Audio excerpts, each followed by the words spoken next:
around here.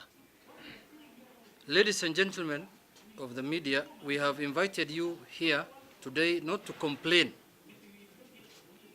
but to express our dissatisfaction with the manner in which the Independent Electoral and Boundaries Commission is treating our request for the voter register for Kibra Constituency. The Election Act 2015 obligates the Commission to make the register of voters available at all times for inspection. The same law presupposes the creation of a public web portal to enable members of the public to inspect the register. Further to this, Section 27 of the IEBC Act requires the Commission to publish and publicize all important information within its mandate affecting the nation. It further provides for the procedure of accessing information within its purview. As required by the above stated law, we proceeded to write to the Commission requesting for the updated voter register for Kibra Constituency in a letter dated 20th September 2019 by our Executive Director, Mr. Oduro. 10 days later, on 30th September 2019, after failing to get a response from the Commission, the Secretary General of the party, Mr. Edwin Sifuna, wrote a follow-up letter to find out the status of the initial request and what the Commission was doing about it. Again, the Commission remained mum. This prompted the party, through Rachir and Amolo advocate, to write another letter to the electoral body on 2nd of October 2019, demanding to know why the Commission was procrastinating on the request by the party. A similar letter was addressed to the Kibra Constituency Returning Officer.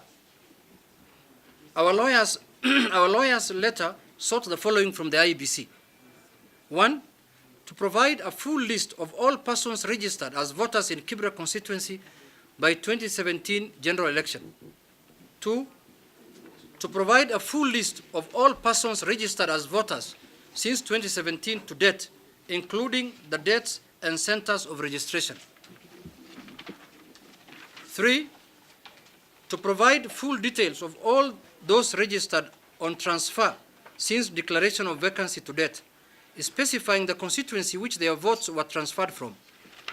And 4, to provide the full updated manual and electronic register of voters which will be used in the Kibra constituency by-election on Thursday, the 7th of November, 2019. It was not until after the letter of Otiende Amolo advocate that the Commission acting CEO, Mr. Marjan Hussein Marjan, responded by writing a letter addressed to the Secretary General of the party on the 3rd of October 2019, asking the party to make a payment of Kenya shillings 15,000 at the IEBC cash office and submit the receipt to the Directorate of Voter Registration and Electoral Operations for processing of the documents requested for. The party complied on the same day and paid the 15,000. However, which was on 3rd of October. However, since then, no action has been taken. The Commission with regard, no action has been taken by the Commission with regard to our request. Instead, we have been subjected to back and forth game, being engaged in a song of musical chairs and tossed left, right, and center from one department to another. With 3 weeks to the by-election, and there being no commitment by the Commission to provide the updated voter register requested by the party, we are left with no option but to question the motive behind the hide-and-seek game that we are being subjected to. It is in this unwillingness of the IEBC to conduct elections strictly in accordance with the law that breeds suspicion and leads us to start believing rumors doing rounds of secret meetings between top IEBC officials and some Jubilee senior officials, which are not limited to attempts to alter the voter register. Our supporters expect vigilance on our part, even as they wait to do their duty at the ballot. And it is not for this reason that we want to notify. It is for this reason that we want to notify IEBC that we shall be marching to their offices tomorrow at 9 a.m. in the morning. We shall not leave the said offices unless and until we are supplied with the official updated register to be used in the Kibra by-election. Members of the media, I have the copies of the letters that we have written to IEBC.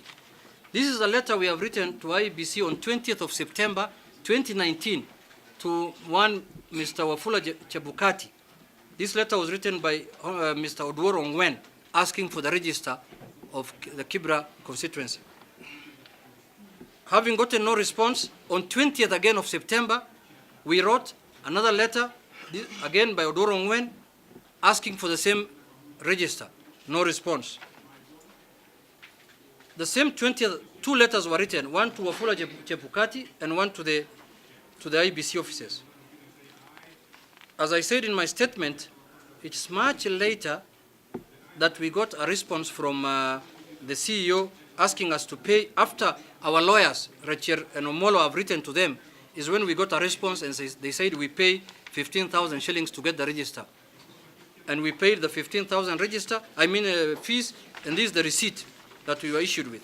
I have a copy of the receipt here, and that was on 3rd of October. And today is which date? 9th or 8th. A whole week we have gotten no response. Now, in my concluding remarks, I want to say this before I give it to the chairman of the party, that I'm aware of the mischief that is happening in IEBC. And I'm aware the plans that they have. They know that's our stronghold. And by the way, we are not complaining, and we are not saying we have any doubt that we are going to win that election. And nobody should come and say that ODM is complaining or doing anything of that nature. They know ODM is Kibra and Kibra is ODM. But I know of the mischief that is being planned, because as you know, as a country, sometimes elections are not done in accordance with the law. And you know, sometimes elections can be corrupted. It has happened before, and there is no doubt it can happen in Kibra. I'm aware of two commissioners from Northern Kenya who take breakfast, dinner, and supper. Breakfast, lunch, and dinner in the house of a senior Jubilee leader from Northern Kenya. I'm aware of that. I'm also aware that Jubilee has hired the services of the former Cabinet Secretary, Davis Chirchir, to go and manipulate electronically the election of Kibra. I'm also aware of that because I live in Kenya. I don't live in Mars, or I don't live in the US. All that we are aware as a party. But we want to tell what's their name, this one? IEBC, to try and do that mischief this time. And they will face the consequences and the wrath of the people of this country. So with those few remarks, I want to tell IEBC to desist and please provide the register, the updated register. When we speak to one of the ICT director, Mr. Muhati there, he's telling us the register is being updated. When we speak to Salome, the legal person, she's telling us the register is being verified. How can you verify a register that was used in 2017 elections? But I want to inform them that as we have all the data, we only want to see what they have. And it is the law that requires them to provide the register. It's not a choice. We are not begging from them. It is the law. With those few remarks, I want to welcome my chair to conclude exchange. And in addition to what Honorable Junet has said, I think it should be on record that IEBC is limping today purely because of electoral fraud. The IEBC that we have today of 3 commissioners, which is even being debated whether it is constitutional or not constitutional, is because of the electoral fraud of 2017. And it seems that IEBC has not learned or is not able to learn from past mistakes and experiences. But I want to put it very clear that what we are asking is not outside the law. Transparency and accountability is demanded from all state officers and state institutions. Commissions are state institutions, commissioners are state officers. They are required by law to be transparent and accountable in whatever assignment they are given by the people of Kenya to do. At the moment, this commission, limping as it is, has been tasked with the responsibility of preparing and conducting and finally declaring the results of Kibra by-election following the death of the immediate former MP. And therefore, what we require from the Commission is information that must be made available to the people of Kenya. If you look at the Elections Act, it is very clear that we needed not even to ask IEBC to provide this register. It should be available in the portal of IEBC. Any Kenyan should be able to go there and see what that register, how it looks like, what names it contains, which names are there, mistakes which are there, so that if there is any mistake with a name, a voter can easily point out and have it corrected in good time to be able to vote. Now the question is, when IEBC refuses, because it cannot be a failure, they have all the machinery, they have all the resources. IEBC is one of the most resourced commission in this country. They have refused to make available information which they should ordinarily be making available. That is updated voters register. And the register which was used in 2017, they are not able to do that up to now. And you can see the mischief. Letters are written, IEBC is not responding. We would not be here today. We would not be addressing IEBC through the media. We had our officers, the executive director of ODM, which is one of the participating parties in this election, which by right is entitled to have information regarding the register that will be used during the election of 7th November. Our CEO wrote and no response. The Secretary General of the party, who is by our constitution, is supposed to be liaising and communicating with IEBC, wrote more than one letter, no response, until when now our lawyers wrote to IEBC, when they are now purportedly responded now to our SG, asking us to make payment so that they can make registers available, which we did on 3rd of October. Up to today, we are on 8th of October, and we still don't have the register. What, therefore, we conclude as a party is that IEBC does not want to be transparent, does not want to be accountable. And therefore, as a party participating in this election, we are telling them they must be transparent. IEBC must be transparent and must be accountable.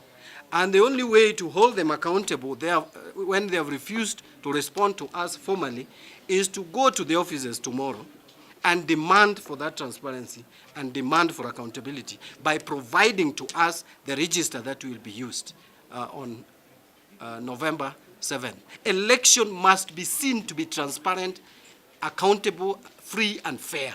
It is not a question of doing it in a free and fair manner. It must be seen to be free and fair. And the only way it can be seen to be free and fair is by conducting your affairs in a transparent, objective, accountable, and responsible manner. In my view, IEBC commissioners, the 3 of them who are remaining in office, led by Wafula Chebukati, are not showing signs of responsibility for a state office, which is a requirement under Article 10 of the Constitution. Thank you very much. And the election that if we didn't have a reason to ask for Embakasi, we didn't ask. We have a reason to ask for Kibra. Thank you. And the election.